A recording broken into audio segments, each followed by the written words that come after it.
गई है, जिन्होंने न केवल इस राष्ट्र पर बल्कि इस पूरे विश्व पर लोहा मनवाने का काम किया, जिन्होंने तन से, धन से, मन से इस राष्ट्र की सेवा समर्पित भाव से की।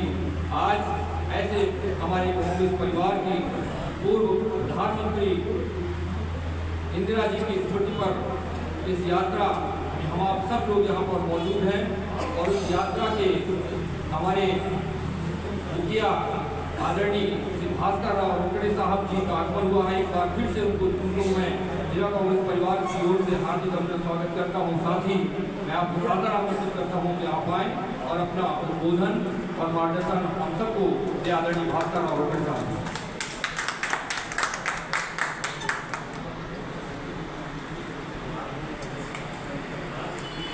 विराट नगरी शहडोल जो कि मेरी कर्मभूमि भी है, मुझे इस जिले से बहुत प्यार, स्नेह और आशीर्वाद मिला है। मैं यहाँ आकर पूरे राष्ट्रीय स्तर पर चाहे जितने भी कार्यक्रम होते होंगे, जिन कार्यक्रमों में भी भाग लेता हूँगा, लेकिन यहाँ आता हूँ मुझे लगता है ये तो मेरा घर है, मेरा क्षेत्र है, मेरी कर्मभूमि है, जहाँ मेरे भाव का है।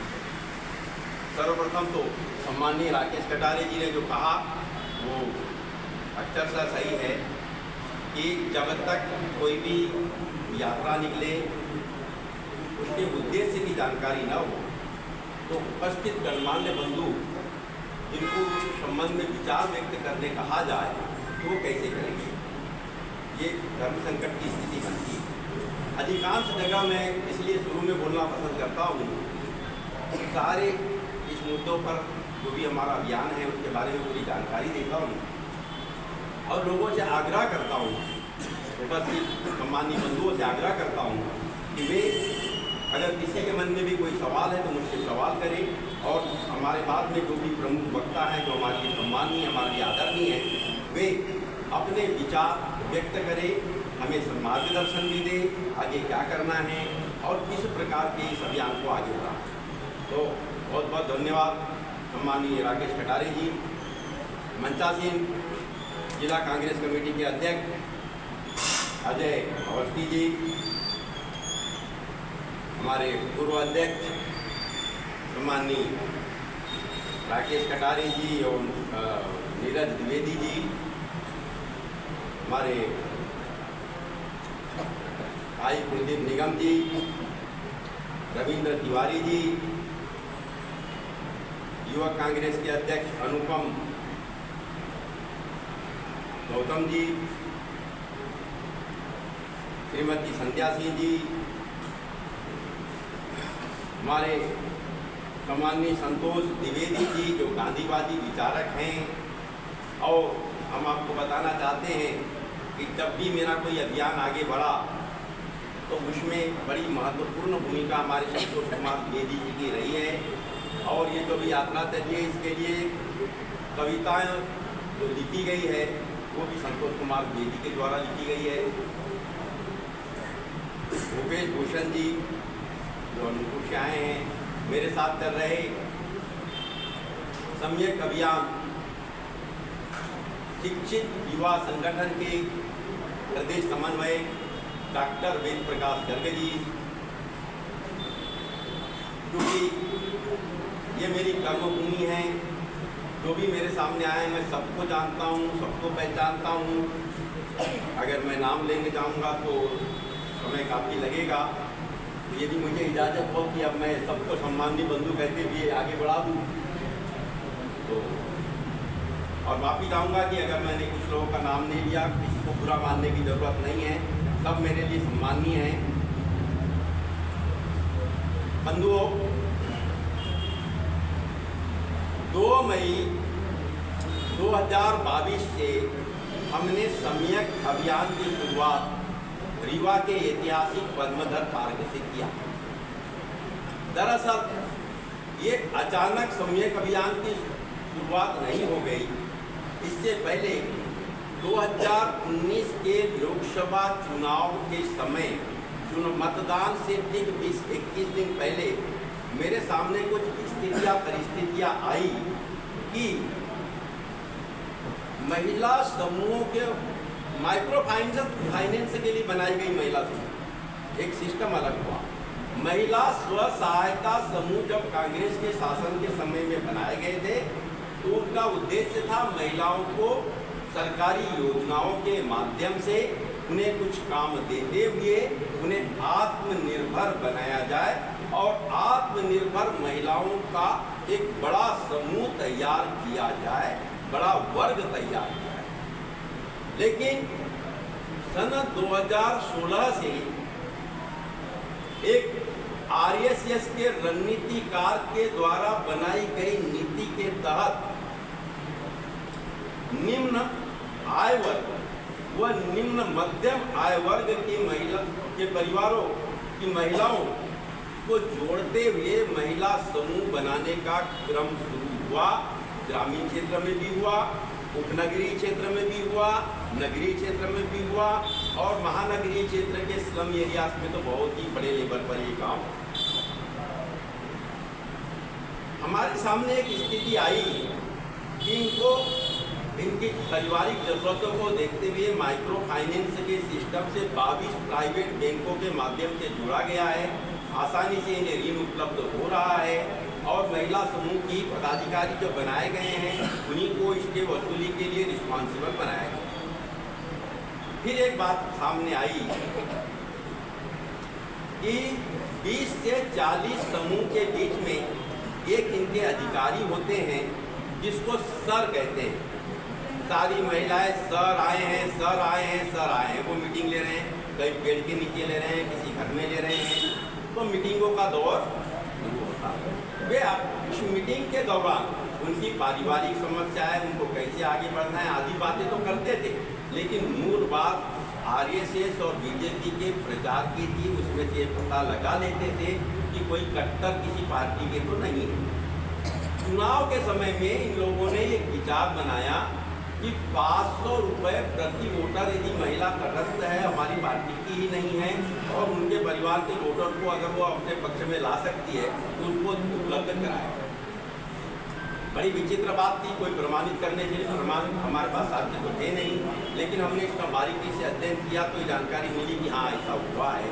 हमने कहा यदि महिलाओं को पैसा दे दिया गया तो वो अपने परिवार के वोटर से दिलाने में सक्षम है। हमने इस बात का अध्ययन किया और उसके नतीजे की ओर बढ़े और सचमुच में जो 14 से 18 सीटों पर 2019 के लोकसभा चुनाव के समय में हमने मध्य प्रदेश में चुनाव जीतने की प्लानिंग की थी, उसके नतीजे बहुत बुरे रहे। भले ही हम कुछ मैनिपुलेशन को और दूसरे कारण गिनाते रहे, लेकिन एक मुख्य कारण ये था। उसके बाद ये कोरोना काल के समय में मैंने पता लगाया कि क्या ये आरएसएस और बीजेपी महिलाओं पर केंद्रित कोई और प्लानिंग कर रही है। तब पता चला कि जहाँ भाजपा शासित राज्य हैं वहाँ महिलाओं के लिए नकद हस्तांतरण से संबंधित कई योजनाएं शुरू करने पर विचार किया जा रहा है। मैंने देखा कि यदि महिलाओं पर केंद्रित इन्होंने राजनीति कर लिया तो आगे हमें बहुत बड़े नुकसान का सामना करना पड़ेगा। क्योंकि उससे पहले 2018 के विधानसभा चुनाव के लिए 2015 से मैंने एक देश के प्रमुख समाचार पत्र के संपादक पद से इस्तीफा देकर 2 राज्यों के लिए प्लानिंग शुरू किया था, मध्य प्रदेश और छत्तीसगढ़। और प्लानिंग को काफ़ी हद तक हाईकमान ने माना कि ये बहुत सही है। दोनों महासचिवों को दिया गया, फिर उनके साथ मेरी रात के 2-2 बजे तक बैठक हुई। काफ़ी मेहनत हमने किया था, परिणाम अच्छे आए।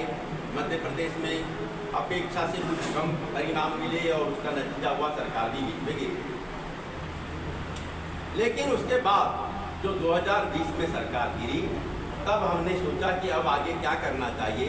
हमने कहा 3 पुस्तकें मैंने 30 किताबें लिखा है तक की, जिसमें 3 किताबें, एक कैरियर जेनिक, बुनियाद रत्न और उत्कर्ष पर, ये 3 किताबें कॉलेज में ट्रेडिशनल और प्रोफेशनल कोर्सेज के छात्रों को इस कोर्स में जाए कि उन्हें अच्छी संभावनाएं उपलब्ध हो सकती है।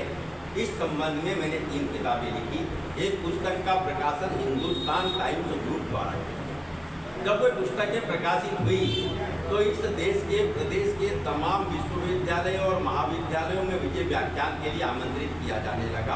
तो ये प्रोफेशनल सिस्टम है। एक जगह मैंने कुलपति से कहा कि मैं आज छात्रों से मिलना चाहता हूँ। जब मैं छात्रों से मिला तो मुझे लगा इन युवाओं को अपनी ही समस्याओं का ज्ञान नहीं।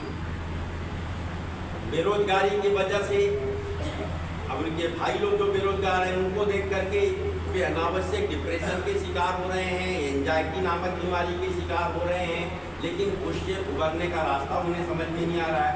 फिर जब उनसे पूछा गया आपको क्या लगता है बेरोजगारी के क्या कारण है, उनके पास बताने के लिए कोई आधार नहीं दिखा, बल्कि फटके से जवाब मिलने लगे। तब मैंने सोचा ये मेरा कोरा ज्ञान है, क्या फायदा। इन किताबों को लिख कर इन लोगों के बीच जाकर मैं 3-3 घंटे के व्याख्यान दे रहा हूँ, समय बर्बाद कर रहा हूँ, इनका भी समय बर्बाद कर रहा हूँ, अपना भी समय बर्बाद कर रहा हूँ। तब मैंने बेरोजगारी के मूल कारण क्या है, उनका निराकरण कैसे किया जा सकता है, इस पर बारीक अध्ययन किया और 9 सूत्री 9 मुद्दों को लेकर, एक तो 58 साल की सेवानिवृत्ति आयु, समय कम होता है, बहुत विस्तार से नहीं बता पाऊंगा कि अगर 58 साल की सेवानिवृत्ति आयु होती है तो निश्चित रूप से हमारे युवाओं को अवसर मिलेंगे। पहले 58 साल की सेवानिवृत्ति की आयु थी, सरकार के पास एक मुश्त राशि रिटायरमेंट के समय देने के लिए नहीं थी, आर्थिक तंगी थी। इस कारण केंद्र सरकार ने 1998 में पहली बार 2 साल सेवानिवृत्ति आयु बढ़ा, 58 से 60 साल तक। प्रदेश सरकार ने भी उसका अनुसरण किया। लेकिन एक बात बताना चाहूँगा, केंद्र सरकार के रेलवे के अधिकारियों ने इसके खिलाफ आवाज उठाई थी। वे किसी भी कीमत में रिटायरमेंट की आयु बढ़ाने के पक्षधर उस समय में नहीं थे। उसके बाद स्टेट गवर्नमेंट ने 2 साल बढ़ाया, फिर 2 साल और बढ़ा दिया गया, फिर 3 साल और बढ़ा दिया गया। भाई 58 से 60, 60 से 62 और प्रोफेसर और डॉक्टर्स के लिए 65 और इसे भी बढ़ाने का प्रस्ताव बन गया। तब मैंने सोचा कि हर हालत में 58 साल सेवानिवृत्ति आयु होनी चाहिए, ये पहला मुद्दा। दूसरा मुद्दा लिया, विश्व के कई ऐसे देश हैं जहाँ सरकारी और निजी क्षेत्र में एक समान वेतन की व्यवस्था है। भारत जैसे देश में बहुत बड़ा अंतर है सरकारी और निजी। लेकिन हमारे संविधान के निर्माताओं ने बड़ी गुंजाइश बना के रखी थी। हमारे देश के संविधान के निर्माताओं ने वायबिलिटी गैप फंड का प्रावधान किया। ये वायबिलिटी गैप फंड अंग्रेजी में है, हिंदी में कहते हैं व्यवहार्यता अंतर निधि। मतलब अगर मौलिक अधिकारों से संबंधित किसी कार्य को पीपीपी मॉडल पर या किसी प्राइवेट कंपनियों के माध्यम से हम करवाते हैं, वहाँ कार्यरत कर्मचारियों को सरकारी वेतन के बराबर वेतन दिलाना सरकार की जिम्मेदारी है। लेकिन कैसे दिलाए? वो प्राइवेट फर्म है, वो कारोबार करने आए, तो वहाँ की ऑडिट हो करके एक व्यवहार्यता अंतर देखा जाए और उस अंतर की भरपाई सरकार करे, तब सरकारी और निजी क्षेत्र में एक समान वेतन की व्यवस्था हो सकती है। तो हमारा सम्यक अभियान का दूसरा मुद्दा रहा कि सरकारी और निजी क्षेत्र में एक समान वेतन की व्यवस्था सुनिश्चित की जाए। तीसरी बात बड़ी जटिल है। सन 2003 में विश्व बैंक ने एक बड़ी विचित्र सी रैंकिंग प्रणाली लाई, ईज ऑफ डूइंग बिजनेस, मतलब बिजनेस के लिए सुगमता। तो उन्होंने कहा बिजनेस के लिए सुगमता कहाँ अच्छी है? जिस देश में श्रम सबसे सस्ता हो, उस देश में बिजनेस के लिए सबसे सुगम वातावरण माना जाता है। लेकिन हम आपको बताना चाहते हैं, हमारे पास का मनेंद्रगढ़ है, यहाँ पे कोल इंडिया के बहुत बड़े नेता हुआ करते थे। बाद में वो केंद्र के श्रम राज्य मंत्री बने। 1951 में उन्होंने जिनेवा में अंतर्राष्ट्रीय स्तर के श्रम सम्मेलन को संबोधित किया था।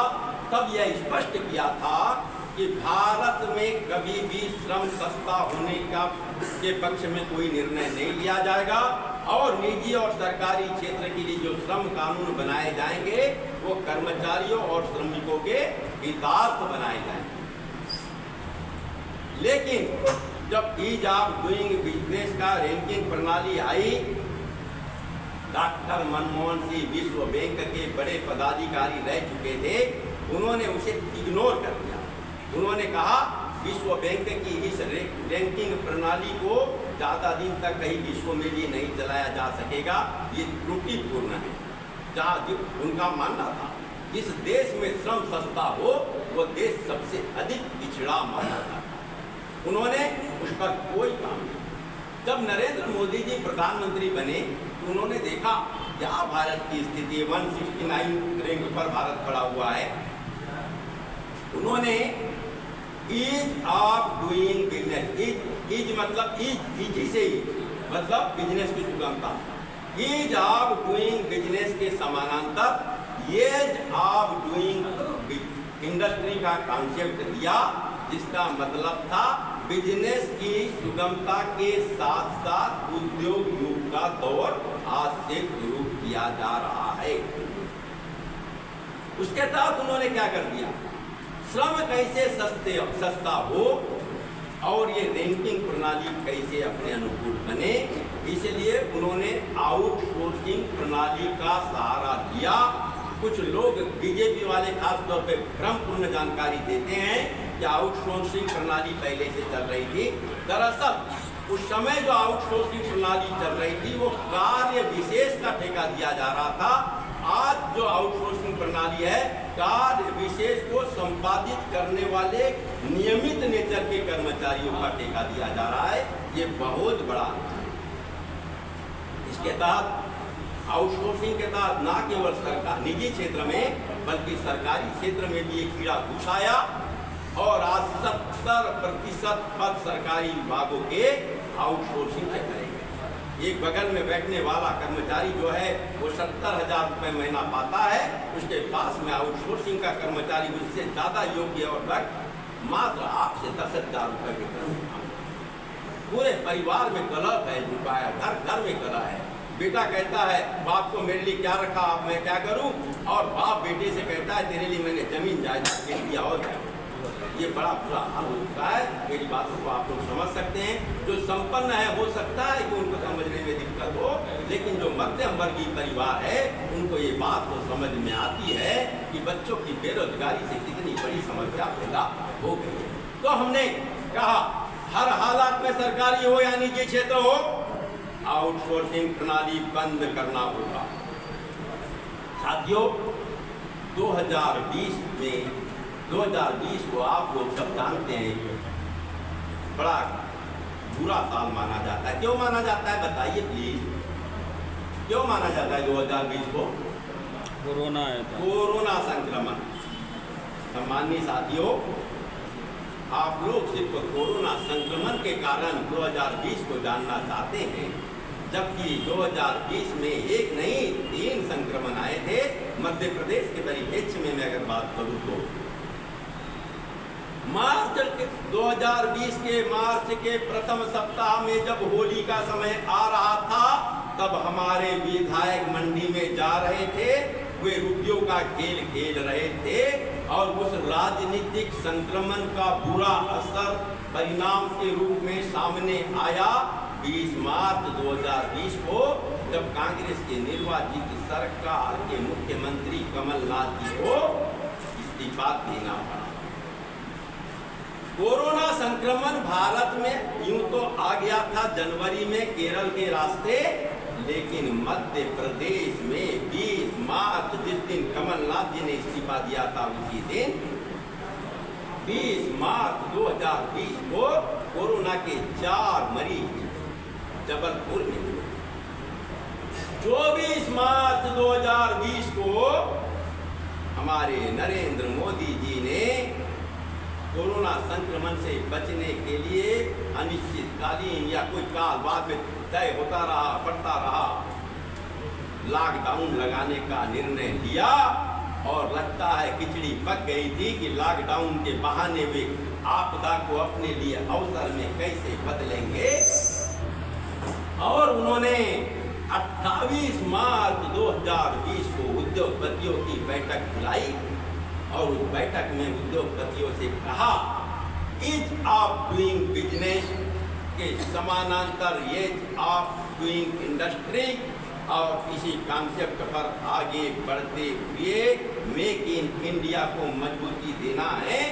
इसलिए हम चाहते हैं कि आप लोग हमारे देश में उद्योग लगाए। आप सबों को जो जो सुविधाएं चाहिए हम देने के लिए तैयार हैं।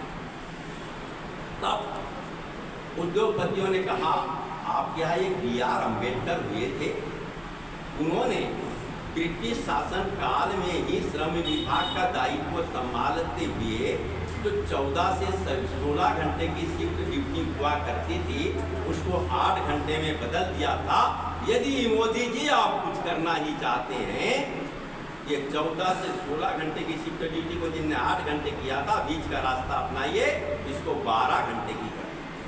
मोदी जी ने ना आगे देखा ना पीछे देखा कि बेरोजगारी कितनी बढ़ेगी। उन्होंने एक साथ तत्काल निर्णय लिया, चलिए हम 12 घंटे की शिफ्ट दें। जिस कंपनी में 8 घंटे के हिसाब से 3 शिफ्ट में 3000 कर्मचारी कार्यरत थे, इस निर्णय के परिणाम स्वरूप ये हुआ कि 2 शिफ्ट बच गई, 2000 कर्मचारी बच गए, 1000 कर्मचारी उस कोरोना काल में घर बैठ गए। ये प्लान। उसके बाद उन्होंने कहा, प्रधानमंत्री इंदिरा गांधी ने 1971 में ट्रेड यूनियन रिकॉग्निशन एक्ट 1971 लाई। ये बड़ा बुरा एक्ट था। क्यों बुरा था? कि किसी रिकॉग्नाइज यूनियन के संगठन के बिना अनुमति के किसी भी कंपनी के कर्मचारियों को नौकरी से निकाला नहीं जा सकता था। ये गलत नियम है, इसको आप हटा दीजिए। मोदी जी ने कहा बिल्कुल अभी हटा दीजिए। फिर तीसरी बात उन्होंने कहा, श्रीमती इंदिरा गांधी ने दूसरा और व्यवस्था की थी। बोले क्या? पहले 300 कर्मचारी जिस कंपनी में कार्यरत हैं, उन्हें सरकार की अनुमति लेने की जरूरत नहीं होती थी छटनी के लिए।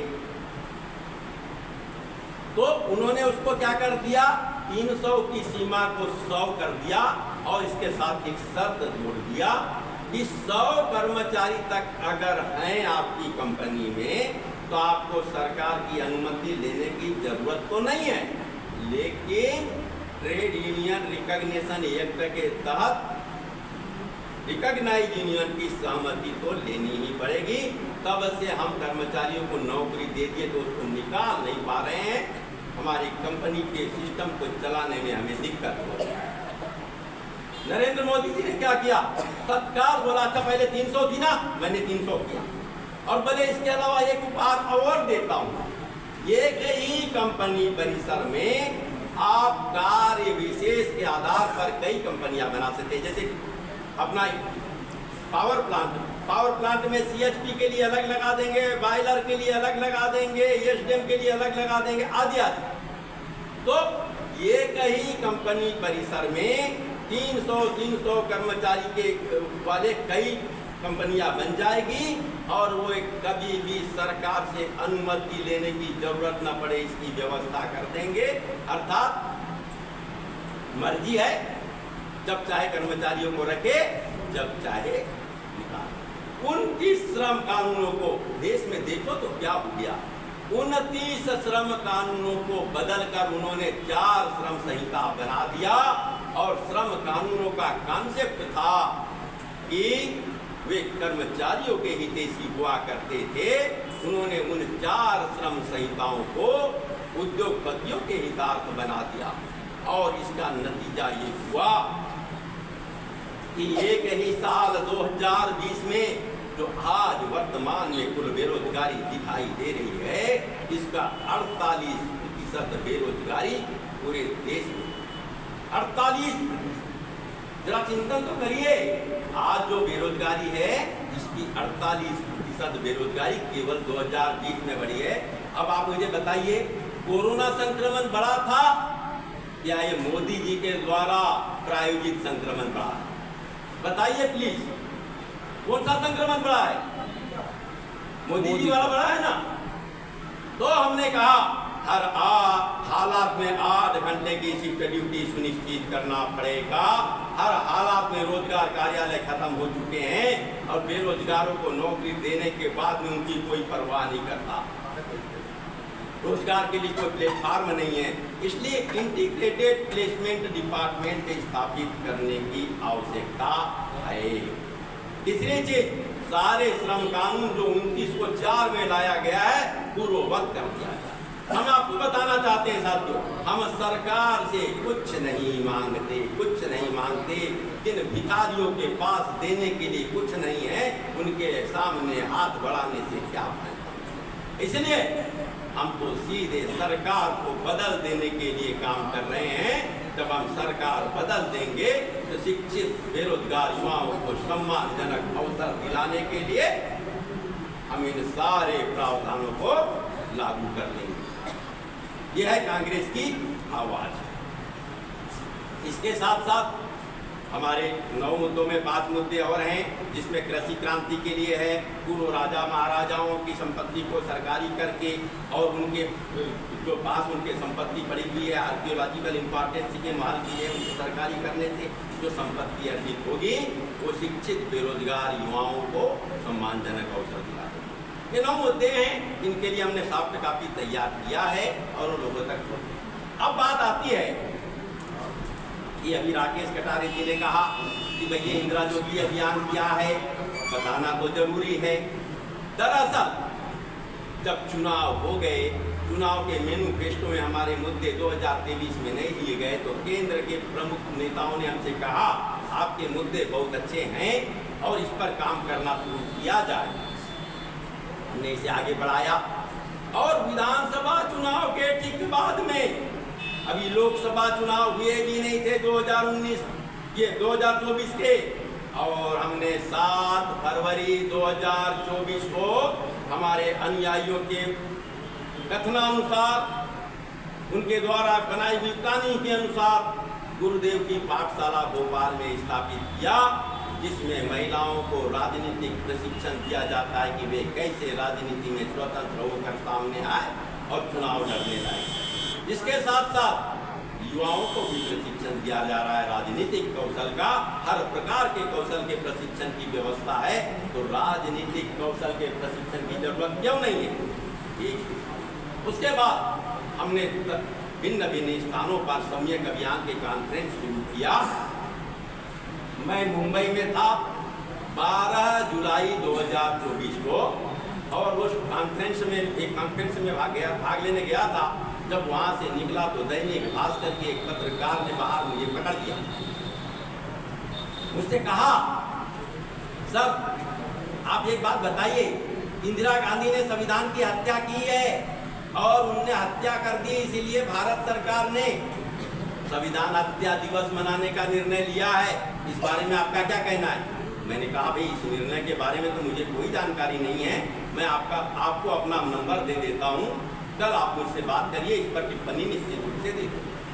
जब मैं भोपाल लौटा तो रास्ते में इसी बारे में सोचते रहा, कुछ मोबाइल वगैरह में मैसेज के माध्यम से देखा, बड़ी पीड़ा हुई, असहनीय पीड़ा हुई, क्योंकि सम्यक अभियान की प्रेरणा स्रोत इंदिरा गांधी है। मैं इंदिरा गांधी को बहुत अधिक मानता हूँ, देवी स्वरूपा मानता हूँ, मानता रहा हूँ, मानता रहूँगा। अपने जीवन काल में उनके पूरे सिद्धांतों का पालन कराने के लिए प्रयास करता हूँ।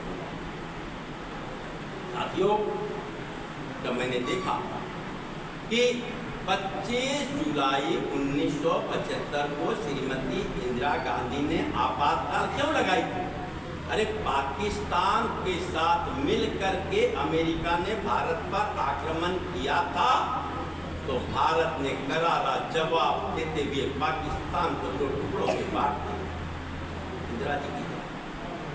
इंदिरा जी ने सोचा कब कब द्विध्रुवीय अंतरराष्ट्रीय व्यवस्था में हम सहयोग के लिए लोगों तरफ देखते रहेंगे, इसलिए उन्होंने 1974 में पोखरण में परमाणु परीक्षण करके इस देश को सुरक्षा के क्षेत्र में आत्मनिर्भर बनाने का पहला और मजबूत प्रयास किया।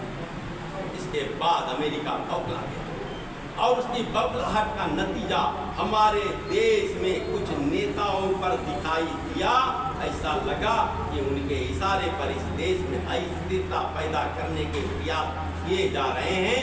तब आंतरिक व्यवस्था में अस्थिरता की आशंका को देखते हुए श्रीमती इंदिरा गांधी को मजबूरन क्यों? क्योंकि रामलीला मैदान दिल्ली में एक देश के चोटी के नेता ने लोगों से आग्रह किया कि भारत की सेना इंदिरा सरकार को साथ न दे, भारत का पुलिस प्रशासन इंदिरा सरकार को साथ न दे और भारत का कोई भी प्रशासन इंदिरा सरकार को साथ न दे। आम तौर पर उस समय तक और आज भी ये माना जाता है कि अगर इस टाइप की बात कोई व्यक्ति करता है तो सरकार की तख्ता पलट की बात मानी जाती है, और आज की परिभाषा में देखा जाए तो देशद्रोह की बात तो कर ही लेते हैं। तो तब इंदिरा जी को मजबूरन संविधान में उल्लिखित अनुच्छेद 352 के निहित प्रावधानों के तहत मंत्रिपरिषद की बैठक आहूत कर मंत्रिपरिषद से प्रस्ताव पारित कर सिफारिश राष्ट्रपति के पास भेजनी पड़ी, और राष्ट्रपति के आदेश से इस देश में आपातकाल लागू हुआ था, संविधान की हत्या करके नहीं। तो साथियों, इस बात को लोगों को बताने की जरूरत है।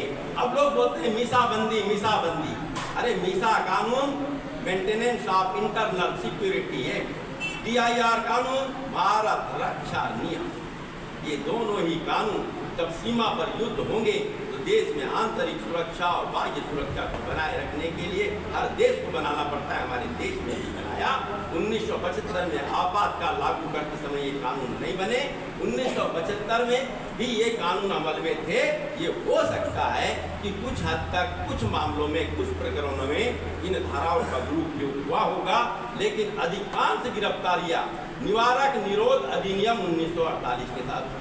मैंने इसको बारीकी से अध्ययन किया और मैंने देखा, केंद्र के नेताओं की ओर देखा। मैं दिल्ली गया, बड़े बड़े नेताओं से बात किया और मैंने कहा कि ये आपातकाल को लेकर जो ये इस प्रकार की भ्रांति फैलाने वाली राजपत्र में जो अधिसूचना प्रकाशित की गई है वो असंवैधानिक है। आप लोगों को आवाज उठाना चाहिए। कोई भी आवाज उठाने के लिए, तर्कसंगत आवाज उठाने के लिए तैयार नहीं हुआ। मैंने हाईकोर्ट में जाके याचिका लगाई और देखा कि कोई तैयार नहीं हो रहे हैं। तो 12 जुलाई को उन्होंने राजपत्र में प्रकाशित किया था। 25 जुलाई 2024 को मैंने प्रेस क्लब ऑफ इंडिया को बुक किया और वहाँ पत्रकार वार्ता करने चले गया। इस विषय में पत्रकार वार्ता होने जा रही थी। अजय अवस्थी जी, आप जिला कांग्रेस कमेटी के अध्यक्ष हैं, आपको इस बात को लोगों को बताना पड़ेगा। वहाँ जब पत्रकार वार्ता हो रही थी, वो होने जा रही थी, मैं जा रहा था पत्रकार वार्ता करने। पत्रकारों की संख्या से दुगनी संख्या में पुलिस के अधिकारी थे और उन्होंने रोक दिया, आप ये पत्रकार वार्ता नहीं कर सकते। मैंने कहा, मैं देश के नामी अखबारों के संपादक पद पे रहा हूँ, ये मेरा घर है, यहाँ मुझे अपनी बात करने से आप रोक नहीं सकते। आपका भारतीय दंड संहिता का कोई भी कानून मुझे रोकने की इजाजत नहीं देता। यदि मैं भारतीय दंड संहिता के किसी भी कानून का उल्लंघन करते हुए कोई बात करता हूं तो आप मुझे गिरफ्तार कर सकते। जब मैंने बात रखी, 1.25 घंटे की पत्रकार वार्ता हुई, तो एक सीनियर IPS ऑफिसर को मैंने निशान बना के रखा था। उसके बाद में उनकी ओर मुखातिब हुआ, उनके पास गया और मैंने कहा, सम्मानी, अब चाहे तो आप मुझे गिरफ्तार कर सकते। उन्होंने कहा, हम आपको गिरफ्तार तो नहीं करेंगे, बल्कि एक कप काफी जरूर पिलाएंगे। लेकिन जो सीनियर IPS अधिकारी थे, कुल 14 IPS अधिकारी थे, उन्होंने मुझसे कहा कि सर, आपने एक बात कही कि सम्माननीय अमित शाह जी, सम्माननीय नरेंद्र मोदी जी, किराए के मकान में रहता हूँ, बुलडोजर कहाँ चलाओगे? अकाउंट अंतिम श्वास लेता रहता है, उसकी जांच कैसे कराओगे? आपके इन बातों में कितनी सच्चाई है? तो मैंने बोला, इस सच्चाई को क्यों मैं आपके सामने बताऊं? मंच के माध्यम से बता दिया, जांच शुरू कर दीजिए और कहीं बुलडोजर चलाने की गुंजाइश हो तो निश्चित रूप से चला दीजिए। उसके बाद मेरा कांग्रेस के केंद्रीय दफ्तर में अभूतपूर्व स्वागत हुआ। कई बड़े नेताओं ने कहा कि देश के अन्य राज्यों की राजधानियों में जाके पत्रकार वार्ता करिए, और मैं भिन्न भिन्न राज्यों की राजधानियों में जाके पत्रकार वार्ता किया। वहाँ के बड़े बड़े नेता मेरे कान के पास आके कहते, साहब यहाँ के पत्रकार बड़े तेज हैं, थोड़ा बच के रहिएगा। मैंने बोला चलिए बात कर लेते हैं। लखनऊ में बंदूकधारी मेरे रूम में घुस गए, बच्चे मेरे साथ जो चलते हैं, थोड़ी देर के लिए बाहर गए थे, तो एक बंदूकधारी बार बार अपनी बंदूक की ओर इशारा करते हुए मुझे दबाव देने का प्रयास करने लगा। मैंने कहा, क्यों भाई, आप बात करिए तो तर्कसंगत करिए ना, बार बार इस बंदूक पर इशारा क्यों कर रहे हैं? क्या आपको लगता है केवल आपके पास बंदूक है, मेरे पास नहीं है? वो बड़े आश्चर्य पड़े, अरे मेरे पास भी बंदूक है, और आपके पास जो बंदूक है उससे ज्यादा शक्तिशाली बंदूक है, और वो बंदूक है ये।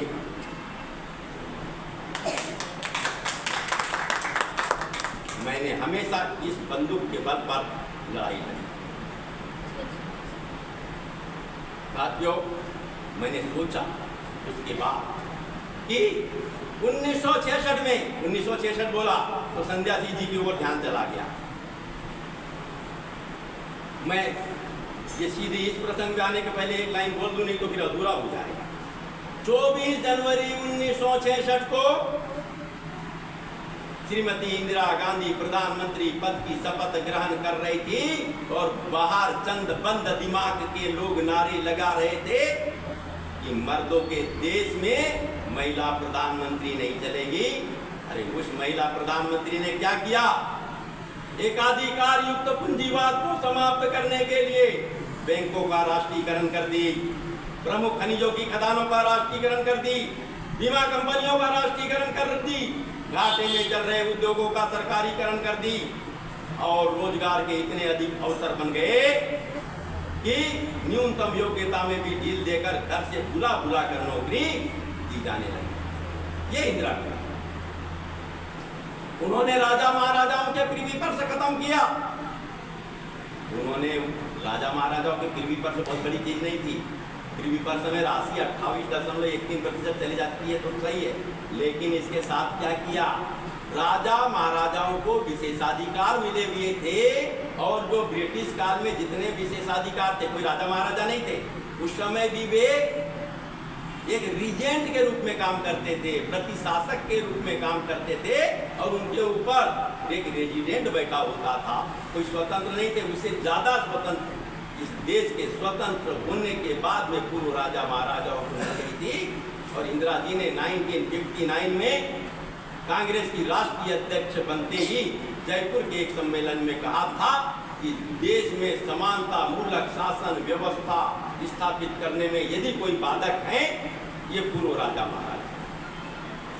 इसलिए पूर्व राजा महाराजाओं ने विरोध शुरू कर दिया था, और इसीलिए उनके शपथ ग्रहण के दिन इस प्रकार के नारे लगाए जा रहे। अब मैं आ रहा हूं कि 1966 में क्या हुआ। दूसरा प्रसंग, 1966 में पचमढ़ी में युवक कांग्रेस का सम्मेलन आयोजित था। उस सम्मेलन में तत्कालीन मुख्यमंत्री पंडित द्वारिका प्रसाद मिश्र ने उस समय की कांग्रेस नेत्री विजया राजे सिंधिया के सामने केंद्रीय नेताओं की उपस्थिति में कहा कि हम इस प्रदेश का सम्यक विकास, सर्वांगीण विकास करना चाहते हैं, लेकिन ये राजा महाराजा बाधक बने हुए हैं। इस पर राजमाता सिंधिया आवेश में आ गई, और उन्होंने कहा इंदिरा गांधी को पद से हटा के रहेगी, और उनके चमचों को भी पद से हटा के रहेगी। चमचों जैसे शब्दों का उपयोग किया गया, वो इतिहास में दर्ज है। उसके बाद इंदिरा जी ने एक साल के, उसके बाद ये विजया राजे सिंधिया जी ने 1 साल के बाद ही क्या किया? पंडित द्वारिका प्रसाद मिश्र की सरकार को गिरा दिया। उनके पोते ने अपने दादी का अनुसरण करते हुए 2020 में कांग्रेस की निर्वाचित सरकार को गिरा दिया। तो मैंने सोचा ये सिंधिया परिवार परंपरा का निर्वहन करके इंदिरा जी को तो परेशान किया ही, कांग्रेस को परेशान करता रहा है, क्यों न इनके महल के सामने इंदिरा जी की 107वीं जयंती को संकल्प दिवस समारोह के रूप में मनाया। और हमने 19 नवंबर 2024 को इंदिरा जी की 107वीं जयंती को संकल्प दिवस समारोह के रूप में मनाया। उपस्थित जन समुदाय से आग्रह किया कि वे अपने अपने मन मंदिर में इंदिरा माता की प्राण प्रतिष्ठा करते हुए उन्हें यह महसूस करे इंदिरा माता अब भी हमारे बीच मौजूद हैं और हम उनकी प्रेरणा लेकर उनके द्वारा शुरू किए गए समता मूलक सामाजिक व्यवस्था के संकल्प को, समानता मूलक शासन व्यवस्था के प्रकल्प को और गरीबी हटाओ के नारे को मजबूती देने के लिए 20 सूत्री कार्यक्रम शुरू कर सम्यक विकास का मार्ग प्रशस्त करने को, देशवासियों का स्वाभिमान बढ़ाते हुए देश के सम्मान बढ़ाने के उपक्रम को आगे बढ़ाया जाए। और इसी उद्देश्य के साथ 4 वर्षीय इंदिरा ज्योति अभियान 19 नवंबर 2024 को 1 साल बाद हमने देखा भिन्न भिन्न स्थान पे हम कार्यक्रम कर रहे थे। मैंने कहा ये कैसा राम राज्य है, चहु ओर भय, भ्रष्टाचार, भेदभाव, ऐसा लगता है कि कानून नाम की कोई चीज नहीं है। तब मुझे ध्यान आया महात्मा गांधी ने बहुत बड़ा काम किया था, राम राज्य की अवधारणा रखी थी। वो भी कब? भोपाल के नवाब ने महात्मा गांधी को अपने भोपाल में आमंत्रित किया था कि बताए महात्मा जी देश स्वतंत्र होगा तो आप किस प्रकार की राज्य व्यवस्था स्थापित करना चाहते हैं। इस पर 11 सितंबर 1929 को महात्मा गांधी ने भोपाल के बेनजीर मैदान में सभा को संबोधित करते हुए कहा कि वे भय, भ्रष्टाचार, भेदभाव मुक्त, दुख रहित, सुगम न्याय प्रणाली से युक्त शासन व्यवस्था स्थापित करना चाहते हैं और उस शासन व्यवस्था का नाम है राम राज। तब उपस्थित कुछ लोगों ने सवाल किया, क्या आप हिंदू राष्ट्र बनाना चाहते हैं? तब महात्मा गांधी ने कहा, मित्रों, मेरे लिए राम और रहीम में कोई अंतर नहीं। मैं तो दोनों को ही ईश्वर का रूप मानता हूँ और मैं मानता हूँ कि अवधपति श्री राम ने जिस मर्यादा के स्वरूप को उच्चतम सोपान पर स्थापित करते हुए जो जीवनादर्श और जिस प्रकार का शासनादर्श स्थापित किया था उसी के अनुरूप शासन व्यवस्था स्थापित हो। तो वह 40 मिनट के उनके उद्बोधन के बाद उपस्थित जन समुदाय के लोगों ने उनका साथ देते हुए नारा लगाया, अंग्रेजों को भगाएंगे, राम राज्य लाएंगे। तो मैंने 19 नवंबर 2025 को भोपाल में पवन खेड़ा जी, कांग्रेस के मीडिया विभाग के राष्ट्रीय अध्यक्ष की उपस्थिति में, पूर्व प्रदेश अध्यक्ष अरुण यादव जी, पूर्व प्रदेश अध्यक्ष कांतिलाल भूरिया जी की उपस्थिति में, प्रदेश भर के वरिष्ठ कांग्रेस जनों की उपस्थिति में चले राम राज्य की ओर अभियान का शुभारंभ किया और उस अभियान के केंद्रीय समन्वय का दायित्व एडवोकेट सैयद साजिद अली को सौंपा। कि मैंने कहा यदि एक मुस्लिम कहते हैं कि हमें उस आदर्श राम राज्य को स्थापित करना है तो भला किसे कष्ट हो सकता है। और उसके साथ हमने उस समिति में एक सिख, एक ईसाई, एक जैन, एक बौद्ध, एक ठाकुर, एक ब्राह्मण, एक ओबीसी, एक एससी और एक एसटी के प्रतिनिधि को शामिल किया और अभियान को आया। साथियों, उसके बाद जब मेरा दिल्ली प्रवास हुआ तो वरिष्ठ नेताओं ने मुझसे कहा कि इस अभियान को और आगे बढ़ाइए, तब तो मजा आएगा। मैंने कहा इसको संगठित रूप से आगे बढ़ाने के लिए अब मुझे एक अखंड यात्रा निकालनी पड़ेगी। तो महात्मा गांधी ने अंग्रेजों की तानाशाही के खिलाफ मध्य प्रदेश के छिंदवाड़ा के खिटनीसगंज से 6 जनवरी 1921 को असहयोग आंदोलन शुरू किया था। मैंने कहा यही शुरू, इसी दिन हम यात्रा निकालेंगे और 6 जनवरी 2024 से 26 से अभी हाल में 6 जनवरी 2026 से हमने चले राम राज्य की ओर संकल्प यात्रा और इंदिरा ज्योति यात्रा मध्य प्रदेश, छत्तीसगढ़ और राजस्थान के लिए, या प्रदेश के भिन्न भिन्न जिलों से होते हुए ये यात्रा आज मेरी अपनी कर्मभूमि शहडोल जिले में आई है। और इस यात्रा का समापन, प्रथम चरण का समापन 5 जून को सागर में होगा। प्रथम चरण इसलिए कह रहा हूं कि इसके बाद द्वितीय चरण शुरू होगा।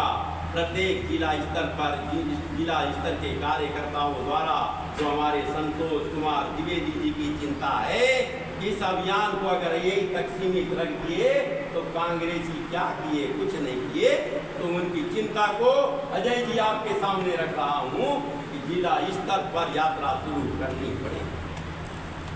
उसके बाद तीसरे दौर की यात्रा ग्राम पंचायत स्तर पर, वार्ड स्तर पर जाएगी और हर गांव गांव में 5 सम्यक मित्र और 5 क्रांति दूत बना करके इंदिरा गांधी के क्रांतिकारी निर्णयों को और महात्मा गांधी की राम राज्य की अवधारणा को हर घर हर द्वार तक पहुंचाएगा।